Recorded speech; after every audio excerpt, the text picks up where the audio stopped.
Bismillahirrahmanirrahim. Assalamualaikum warahmatullahi wabarakatuh. Alhamdulillah, anak-anak, hari ini kita jumpa lagi dalam pelajaran ke-Muhammadiyaan. Kali ini kita akan mempelajari mengenal tokoh Muhammadiyah, yaitu Kiai Haji Mas Mansur. Tujuan pembelajaran pada materi ini yaitu mengenal Kiai Haji Mas Mansur sebagai tokoh Muhammadiyah dan meneladani Kiai Haji Mas Mansur sebagai tokoh Muhammadiyah dan pejuang Islam. Anak-anak, perlu diketahui biografi Kiai Haji Mas Mansur sebagai berikut. Beliau lahir pada tanggal 25 Juni tahun 1896 di Surabaya. Ayahnya bernama Kiai Haji Ahmad Marzuki. Pada tahun 1906, ketika berusia 10 tahun, beliau dikirim ayahnya ke Pondok Pesantren Demangan, Bangkalan, Madura. Beliau mengkaji Al-Quran dan mendalami kitab Alfiyah Ibnu Malik kepada Kiai Khalil selama 2 tahun. Beliau pernah belajar di perguruan tinggi Al-Azhar Mesir pada Syekh Ahmad Mastawi selama 2 tahun.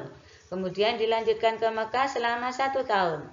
Sepulang dari Mesir dan Mekah, beliau memiliki gagasan pikiran pembaruan yang berkaitan dengan kehidupan masyarakat.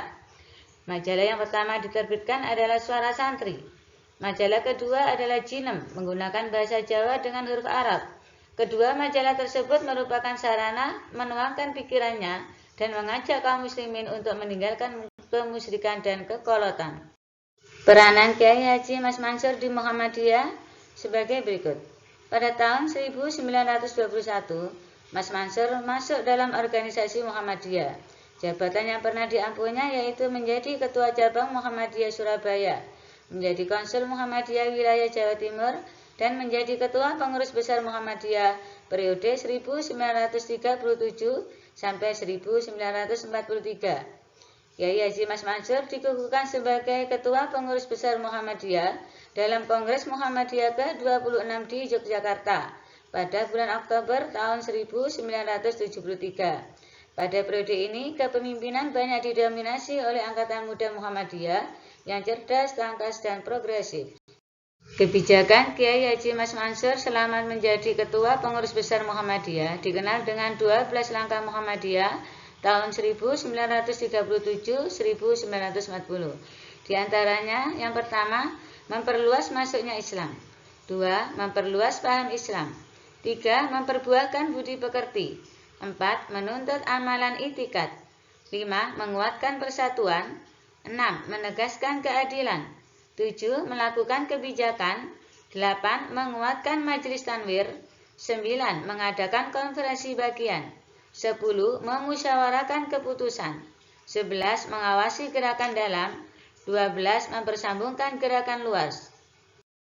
Adapun jasa-jasa Kiai Haji Mas Mansur terhadap bangsa Indonesia antara lain, yang pertama, memberikan semangat juang kepada para pemuda Indonesia untuk bangkit melepaskan diri dari penjajah. Hal ini dituangkan dalam tulisan-tulisan di majalah. Yang kedua, termasuk salah satu tokoh dalam 4 serangkai bersama Insinyur Soekarno, Muhammad Hatta, dan Ki Hajar Dewantara dalam Gerakan Pusat Tenaga Rakyat atau Putra. 3. Menjadi anggota BPUPKI, yaitu Badan Penyelidik Usaha-Usaha Persiapan Kemerdekaan Indonesia.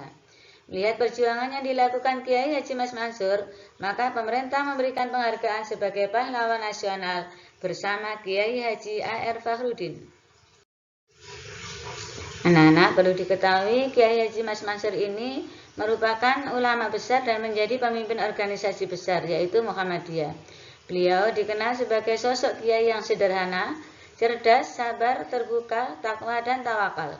Selain itu, beliau merupakan sosok nasionalisme yang kuat, mencintai ilmu pengetahuan, dan memiliki jiwa wirausaha.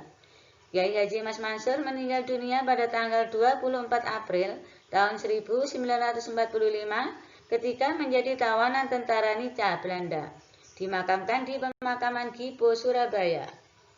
Nah, sebagai akhir dari pelajaran ini ada tugas mandiri yang harus kalian kerjakan sebagai evaluasi dalam memahami materi pelajaran hari ini, yaitu mengerjakan latihan soal di LKS Kemuhammadiyaan kelas 5 pada halaman 28, Romawi 1 dan 2. Silahkan dikerjakan, jangan lupa jawaban dikirimkan ke Ustazah. Terima kasih atas perhatiannya. Wassalamualaikum warahmatullahi wabarakatuh.